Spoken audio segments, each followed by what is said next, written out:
क्यों अंधेरे में अकेले एक हॉरर मूवी देखने में डर लगता है? क्यों एक हॉरर मूवी देखने के बाद रात को अकेले वॉशरूम जाने में डर लगता है? भले ही आपको पता है कि भूत वूत कुछ नहीं होता, पर फिर भी आधी रात को ऐसा लगता है कि कोई तो हम पर नजर रख रहा है। क्या सच में इसके पीछे कोई बुरी शक्ति का हाथ है या फिर इसकी कुछ और ही वजह है? सो इसके पीछे का सच आप जानेंगे इस वीडियो में, इसलिए वीडियो को बिल्कुल भी स्किप मत करना। और एट लास्ट आपको पता चलेगा कि क्यों अंधेरे में कुछ लोगों को भूत दिखाई देते हैं। So now let's begin. Well, कभी आपने ये सोचा है कि क्या एक न्यूबॉर्न बेबी को भूतों से डर लगता होगा? इसका आंसर है नहीं। न्यूबॉर्न बेबी को सिर्फ दो टाइप्स के डर होते हैं। नंबर 1 है फियर ऑफ लाउडनेस यानी तेज आवाज का डर, और नंबर 2 है फियर ऑफ फॉलिंग यानी नीचे गिरने का डर। तो अब ये अंधेरे का डर हमें आता ही क्यों है? क्या ये हमारे लाइफ में यूजफुल है या ये हमारे लिए एक श्राप की तरह है? इसे समझने के लिए हमें अपने ब्रेन के बारे में थोड़ा जानना होगा। सो हमारा ब्रेन दो पार्ट्स में डिवाइडेड है, एक है लेफ्ट ब्रेन और दूसरा है राइट ब्रेन। लेफ्ट ब्रेन एक तरह से लॉजिकल ब्रेन है जो लॉजिकली सोचकर डिसीजंस लेता है, और राइट ब्रेन है क्रिएटिव ब्रेन। लेफ्ट ब्रेन के कुछ फंक्शंस है language, calculation and analytical thinking, और राइट ब्रेन के कुछ फंक्शंस है एक्सप्रेशन, इमोशनल इंटेलिजेंस और इमेजिनेशन। क्योंकि लेफ्ट ब्रेन लॉजिकली डिसीजन लेता है, इसलिए इसके डिसीजन राइट ब्रेन से थोड़े स्लो होते हैं। राइट ब्रेन के डिसीजन ज्यादा क्विक होने की वजह से राइट ब्रेन के कुछ डिसीजन गलत भी हो सकते हैं। हमारा ब्रेन दिन में बहुत सारे घटनाओं को अनुभव करता है, और ये घटना इनके रिजल्ट्स के साथ हमारे क्रिएटिव ब्रेन में स्टोर होते हैं। याद रखना, घटनाओं के रिजल्ट्स के साथ।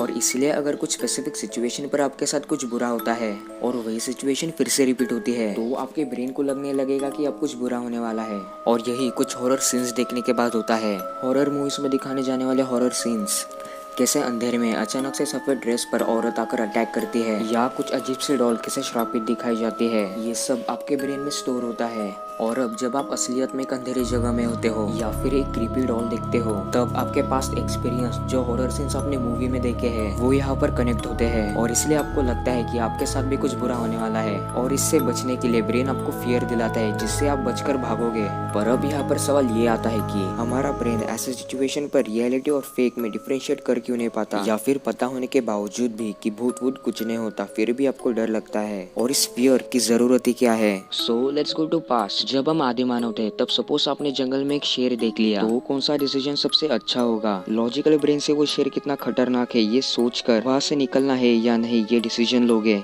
या फिर इमोशनल ब्रेन का डिसीजन जो है उस शेर को दूर से देखकर भाग जाना? ऑफ कोर्स इसमें इमोशनल ब्रेन का डिसीजन ही सही है, क्योंकि लॉजिकली सोचते बैठोगे तब तक वो शेर आपको मार डाल सकता है। आपके ब्रेन में शेर यानी खतरा ये डाटा सेव है, इसलिए शेर जैसे कोई भी चीज देखने पर आपको फियर दिलाएगा, जिससे आप वहाँ से भागोगे। पर ये शेर एक इल्यूजन भी हो सकता है, पर इमोशनल ब्रेन की वजह से आप बिना सोचे समझे वहाँ से भागते हो। और यही चीज हॉरर मूवीज देखने के बाद होती है। रात को सफेद ड्रेस पहनी हुई औरत लोगों पर अटैक करती है, कुछ टाइप्स के डॉल्स कैसे श्रापित दिखाए जाते हैं। जब आप मूवीज में ऐसे ही कुछ हॉरर सीन्स देखते हो, क्योंकि ये खतरे का सिग्नल्स देती है, हमारा ब्रेन इसे ही रियलिटी मानता है विदाउट लॉजिकली थिंकिंग, और यही डेली लाइफ में अप्लाई करता है। इसलिए आपको पता होने के बावजूद भी कि टीवी पर के सीन्स फेक होते हैं, आपका ब्रेन उसे हकीकत समझता है और सस्पेंस क्रिएट करता है। सो अब तक हमने ब्रेन के बारे में, और क्यों हॉरर मूवीज देखने के बाद डर लगता है, और क्यों वो चीज फेक है ये पता होने के बावजूद भी आपको डर लगता है, इन चीजों पर डिस्कस किया। बट आपने अक्सर ये देखा होगा कि क्यों एक बच्चे को जिसे भूत क्या है ये भी पता नहीं, उसे अंधेरे से डर लगता है। सो इसे समझने के लिए हमें फिर से पास्ट में जाना होगा। सो जब हम आदि मानव थे, तब जंगलों में जंगली जानवरों का खतरा रहता ही था, बट दिन के उजाले में एटलीस्ट हम इन्हें दूर से ही देखकर भाग जा सकते हैं। बट रात के समय अंधेरे में इन्हें देख पाना नामुमकिन था, और इसलिए अगर हम उन्हें देख ही नहीं पाए तो क्यों हम वहाँ से बचकर भागेंगे? वो जंगली जानवर उस अंधेरे में आपको देख सकता है, जिसके कारण उस समय के लोग खतरे में थे,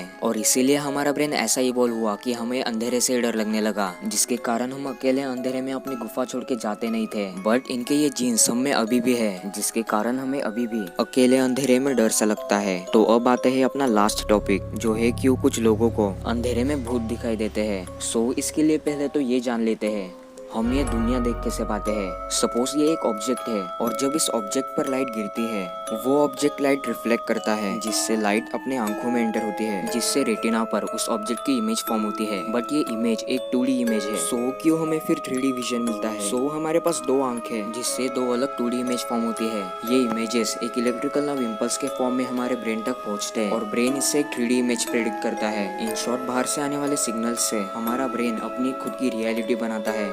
अलग अलग जानवर ये दुनिया अलग नजर से देखते हैं। एक बिल्ली को दुनिया कुछ इस तरह से दिखती है, बट एक सांप को कुछ इस तरह से। Every living being creates its own reality. हम जो देख पा रहे हैं, जो फील कर पा रहे हैं, ये सब ब्रेन क्रिएट कर रहा है इससे मिलने वाले सिग्नल से, ना कि जो रियलिटी है वो देख पा रहे हैं। अब आप ये इमेज देखिए, यहाँ पर आपको ये थोड़ा डीप दिखाई देगा और ये 3D स्पीयर जैसा, बट एक्चुअली ये एक इल्यूजन है। यहाँ डार्क और लाइट शेड्स की वजह से आपका ब्रेन इसे 3D प्रेडिक्ट कर रहा है। और ऐसे ही आपने कई सारे इल्यूजन्स देखे होंगे जो ब्रेन के प्रेडिक्शन के कारण होता है। पर ब्रेन के इस प्रेडिक्शन वाले एबिलिटी की वजह से आप इस दुनिया को इतने अच्छे से देख पा रहे हो और समझ पा रहे हो। जब हम अंधेरे में होते हैं तब हम कुछ साफ साफ देख नहीं पाते, जिससे ब्रेन प्रेडिक्ट करने लगेगा कि वहाँ पर क्या क्या हो सकता है। और अगर उस समय आप भूतों के बारे में सोच रहे होंगे जो अंधेरे में अक्सर आप सोचते ही हो, तो आपका ब्रेन उस चीज को भूत करके ही प्रेडिक्ट करेगा, क्योंकि आपको पहले से कुछ दिखाई नहीं दे रहा, ऊपर से आप भूतों के बारे में सोच रहे हो, इसलिए आपका ब्रेन गलत प्रेडिक्शन करता है। आपने कुछ समय पहले जाना कैसे ब्रेन 3D इमेज प्रेडिक्ट करता है, और फिर एक लाइन जानी कि we create our own reality. इससे आप ये अंदाजा लगा ही सकते हो कि जिन लोगों को अब तक भूत दिखा है ये इनका बस भ्रम है, क्योंकि ये भूतों के बारे में इतना ज्यादा सोचते हैं और भूतों से इतना ज्यादा डरते हैं कि कोई भी थोड़ी सी अजीब सी चीज होने पर जो एकदम नॉर्मल है, इनका ब्रेन मजबूरन भूतों का विजन क्रिएट करता है। हम जो कुछ भी देख पा रहे हैं वो ब्रेन क्रिएट कर रहा है उसे मिलने वाले सिग्नल से। और जब कुछ लोग भूतों से इतना ज्यादा डरते हैं, उनका ब्रेन खुद भूत क्रिएट करता है, ना कि कोई असल में भूत होता है। और ऑफ कोर्स अगर ब्रेन ऐसा क्रिएट कर रहा है तो आपको ये रियलिटी ही लगेगा। इस कंसेप्ट को अच्छे से समझने के लिए एक बेस्ट एग्जांपल है आपके ड्रीम्स। जब आप सपना देखते हो तब आपको वो रियल भी लगता है और कभी कभी उसे फील भी कर पाते हो। सपने में चोट लगने पर आपको कभी कभी वो चोट फील भी होती है। आप जिस चीज के बारे में ज्यादा सोचते हो वो चीज आपके सपने में आती है। ऐसा ही कुछ होता है जिन लोगों को भूत दिखाई देता है। भूत बस उनका ब्रेन का क्रिएशन है, ना कि रियलिटी। साइंस ने ये प्रूव कर दिया है कि भूत भूत कुछ नहीं होता।